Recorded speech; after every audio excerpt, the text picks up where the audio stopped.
Jonesboro, the voice of Arkansas Minority Advocacy Council. It's now time for Community Conversations, a program focusing on the people working to make the Jonesboro community a better place, while offering viewpoints from all sides of the issues. The views expressed in this program are those of the participants and do not necessarily reflect the views of KLEK 102.5 FM, the voice of Arkansas Minority Advocacy Council, or our underwriters or sponsors. KLEK 102.5 FM. Good morning to you on your Thursday. It's October 13th, 2016. This is a special extended edition of Community Conversations. Kata Wonder is solo in the studio with you today. My co-host, Mrs. Kubila Harden. She's not in the studio with us today. She's getting ready for her big interview at 11 o'clock on KAIT on Midday with Diana Davis, so be sure to check that out later on. But joining us in the studio today, we have a special treat, something that we have never had before here on Community Conversations. We actually have a candidate for President of the United States. We have Dr. Lynn S. Kahn. She is an independent candidate for President of the United States, and we're just so happy to have her in the studio with us today. How are you doing today, Dr. Kahn? I'm doing great. Thank you so much, Mr. Kale, for inviting me here. All right, well, Dr. Kahn, we'll just go ahead and start off. Tell the listeners who you are and a little bit about your background. Thank you. I am an independent candidate for president. That means not Republican, not Democrat, independent. I am delighted to say that along with my running mate, we are on the ballot in Arkansas, and you can vote for us in November. And who's your running mate? My running mate is Kathy Monahan from Florida. Okay, where are you from? I was born in New York, and I've been living in Maryland for about 28 years, and about to decide if I'm not going to work in the White House, I'm going to relocate to a small town in upstate New York. Okay, and so what made you decide to run for president? Thank you.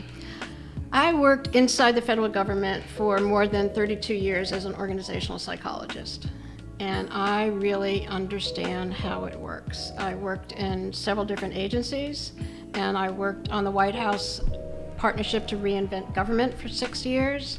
So I understand the mechanics of federal government, and seeing it up close as an organizational psychologist, I saw how dysfunctional it is, how sick it is in some agencies, how disconnected our federal government departments and agencies are from what it is that we the people want and deserve. I'm appalled at the hundreds of billions of dollars of waste sloshing around in our federal bureaucracies. And seeing the waste and then understanding the needs around the country, I just one couple of weeks in a row was thinking, what am I going to do next? What am I going to do that I understand how government works? And literally, I woke up one morning after tossing and turning all night and said out loud, I want to be president of the United States. All right, so I'm sure that you definitely put a lot of thought into that. Now, you say you are on the ballot in the state of Arkansas. What other states are you on the ballot on? Thank you.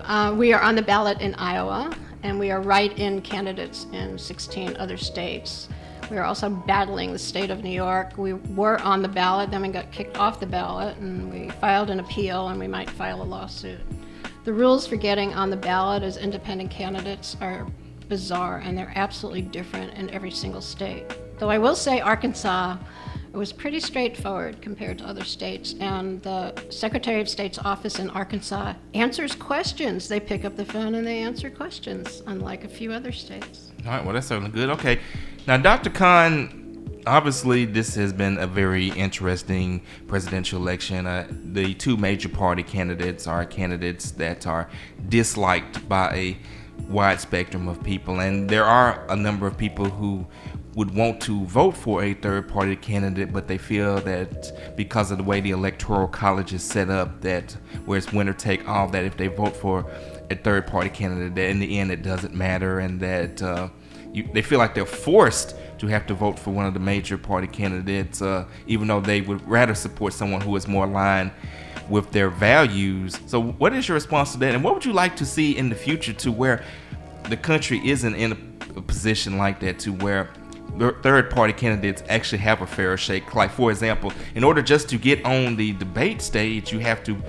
get at least 15% in the polling. So it's even hard for independent candidates to even get exposure so that their views could be known, and plus add on top of that the astronomical cost of running for office, paying for the TV commercials, which you can get. And as someone who works in media, I know how expensive those ad spots can be. So just kind of give your thoughts on that. Sure. Not to mention the expenses of driving around the country. I've probably driven over 40,000 miles around the country, and gas is different prices at different places, but it is definitely getting more expensive. One thing that's been happening, certainly since January of this year, is that the independent candidates are finding each other. If you listen to our debates and forums where independent candidates talk to each other and are answering questions, you'll find an amazing amount of mutual respect. And often we build on each other's ideas instead of trash talking the other one. And it has been incredibly difficult to get the attention of media. And so I want to thank you, Mr. Kale, for inviting me on here, because it's so hard to have our voices heard and our expertise. We're really a bunch of smart people who have clear policies and positions. My platform is fix government and build peace. I really understand how broken our government is. I understand what to do to go into federal departments and agencies and make significant changes. I've written 3 books, 2 books about government reform. My first book was called Peacemaking, A Systems Approach to Conflict Management, and that was published in 1988. So I have been thinking about these issues for a long time. And 2 responses to the question you asked. First, I do ask people to vote their conscience. Vote for the person that you think will meet the needs of the American people in general and meet the needs of Arkansas in particular. Because if we're doing this all at our own expense, our own time, our own passion, our own commitment to trying to do what's right for America. So if we're not getting votes, there'll be fewer and fewer of us. That's one thing. And your question, I'm sorry. The question about the 270 electoral votes. Even though, the media, conventional media, has been focused on 2 candidates, the independent candidates have been finding each other, and we are trying to create a coalition and figuring out how to help each other and what it would look like if we merged together. That's what I was just about to say. Maybe the possibility of if all of the smaller independent parties came together to form a third party that could be viable.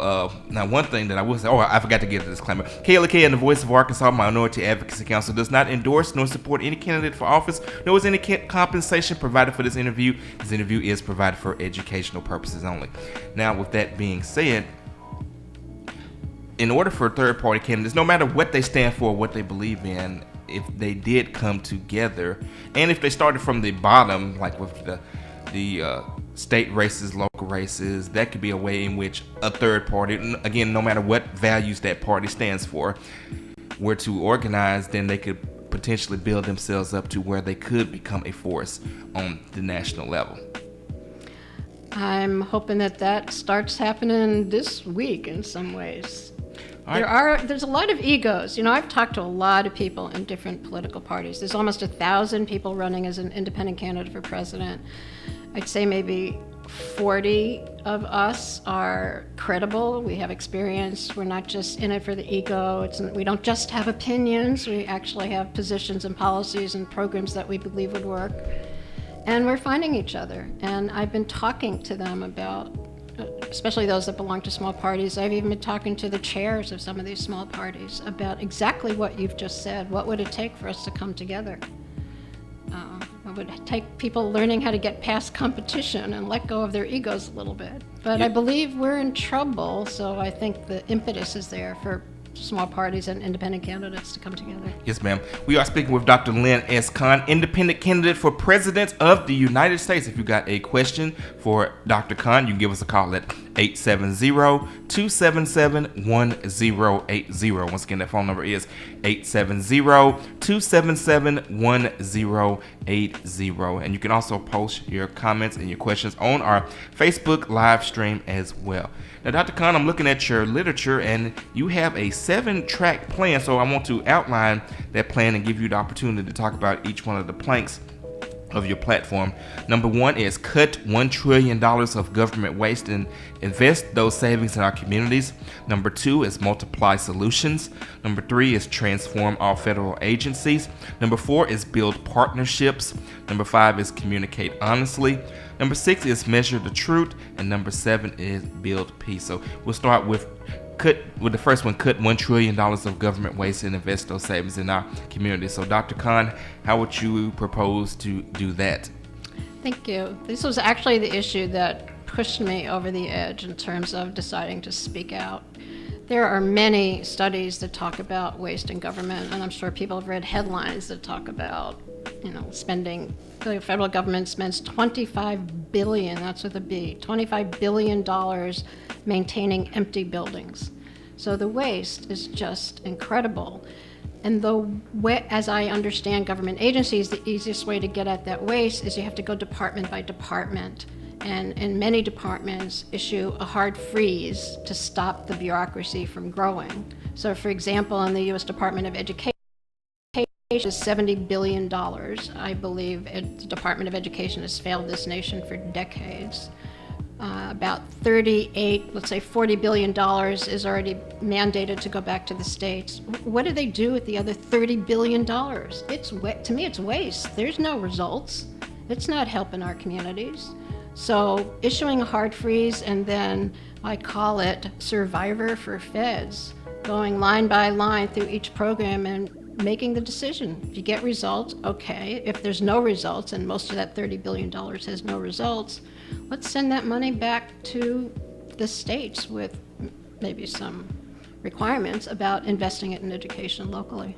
All right, and number two is multiply solutions. So there are great programs all across the country. There are, here in Arkansas, there's a great program to help put 4-year-olds in preschool. There are wonderful programs all across the country. The federal government is not in the business of finding best practices and multiplying them. The federal government is in the business of issuing contracts and managing paperwork. And I believe that it's time for the federal government to support the programs that actually work and take them to scale and invest in those programs. All right, Dr. Kahn, I'm going to back up just a little bit because Sure. Before we start the interview, you mentioned that you felt very strongly about poverty and issues that especially affect minorities. So I want to give you the opportunity to expound on that. And we're going to start by asking the question, do you feel that Black Lives Matter? I feel that all lives matter, of course. I believe the Black Lives Matter movement has been transformational. I think it has raised awareness about inequality and the disproportionate incarceration, arrest, convictions, incarceration of people of color in a way that was not true even a year ago. So I think it's dramatically changed how people understand what's going on in this country. And yeah, there's all kinds of debates about it, and absolutely, in general, white folks think about these issues in different ways than people of color do. But and I think that ties into poverty, which you feel strongly about. So what would be some of your solutions to help bring down poverty? Because I think if you help to eliminate the poverty, then some of the other issues that are important to groups such as Black Lives Matter would also be resolved. Yes. So first of all, I believe it's all connected. So I believe unemployment and poverty and lousy schools and getting caught up in the criminal justice system, which now I'm beginning to call the criminal punishment system, and low wages, it's all connected, and poor access to quality health care is also part of that mix. First thing around dealing with poverty is what I talked about, track 6, measure the truth. We do not tell the truth about the extent of poverty and unemployment in this country. I just posted a video called the U.S. Department of Labor and Lies, because I believe the U.S. government is dramatically underestimating the extent of poverty and unemployment. So the typical numbers are 5% unemployment. That's not true. There are 6 different technical measures of unemployment, and government picks the one that makes them look the best. I believe unemployment is at least 11% nationwide. It's, I think, 20%, 19% here in Arkansas. I'll double check that in a minute. The same thing is true with poverty. Poverty is not 14%. I believe poverty in America is 34%. So if we're going to deal with it, you have to be honest. That means 100 million Americans are struggling with hunger and homelessness and economic insecurity every single day. So first, let's be honest about it. Secondly, as we are able to start getting the waste out of bureaucracies, and that's tens of billions of dollars, and it starts with a hard freeze on, for me, day one, the Departments of Education, the Departments of Housing and Urban Development, the Department of Commerce, the Department of Labor. They're not effective government departments. Stop the waste and start grabbing that money and reinvesting it, first of all, in jobs. We need jobs. We're at a crisis in this country in terms of how people are feeling about their future, how they're feeling about government. There's no trust. There's a lot of anger. Tension is rising. We need a massive jobs program starting on day one. Yes, ma'am. Dr. Kahn, I want to transition because you mentioned healthcare when you was talking about poverty.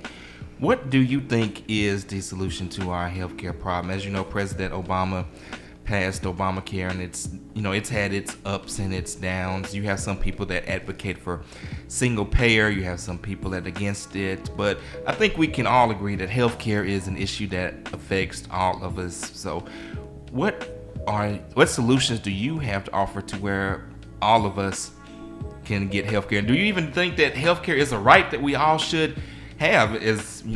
People pretty much agree we have a right to defense. We have a right for clean air, clean water. Well, some people may debate that as well. But I guess the question is, do you think healthcare is a right, number one? And what would be your solutions for our current healthcare crisis? It's the 21st century. If quality healthcare and quality education and a safe and healthy environment aren't rights, what have we been doing for the last few hundred years? I absolutely believe that these are rights. I think what's happened is that we reinvented health insurance and not health care. And the answer for me has to be, first of all, getting some of that waste out of the healthcare system and investing that in public healthcare.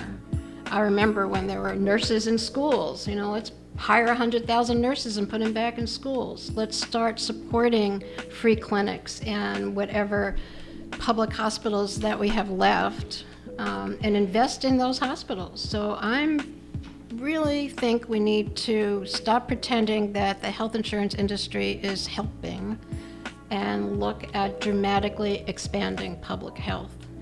And at the same time, look at the laws that would stop our pharmaceutical industry from raising rates on drugs medicines that people need in their lives. And there are some laws, we just don't enforce them. All right, once again, we're speaking with Dr. Lynn S. Kahn, independent candidate for President of the United States. We're looking still at your platform. The next one is build partnerships.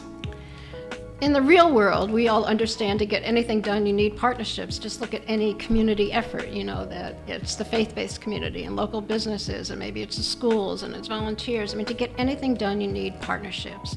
In the federal government, there is no coordination across departmental lines, whether that's by design, in some cases that's by law. It's certainly the culture of our departments and agencies not to work with each other.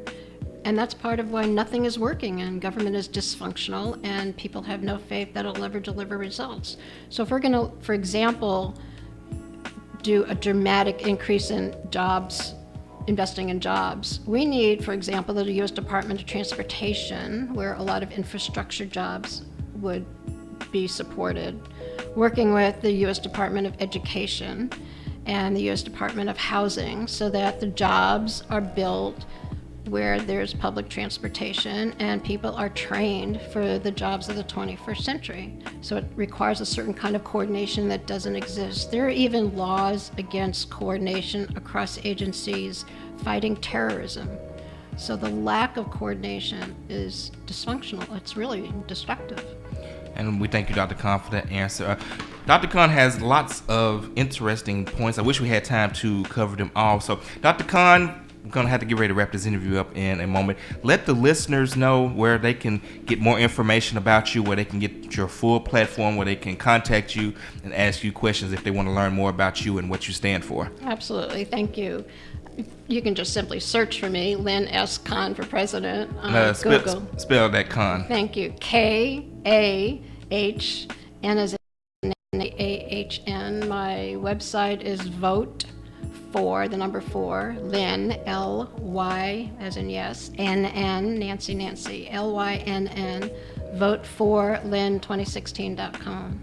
All right. Once again, that website is vote the number 4 Lynn2016.com. I want to thank Dr. Kahn for stopping by the studio today. This interview is on our Facebook page, so you can check it out. You can share it with your friends, and you all can discuss the issues. Once again, KLEK and the Voice of Arkansas Minority Advocacy Council does not endorse nor support any candidate for office, nor was any compensation provided for this interview.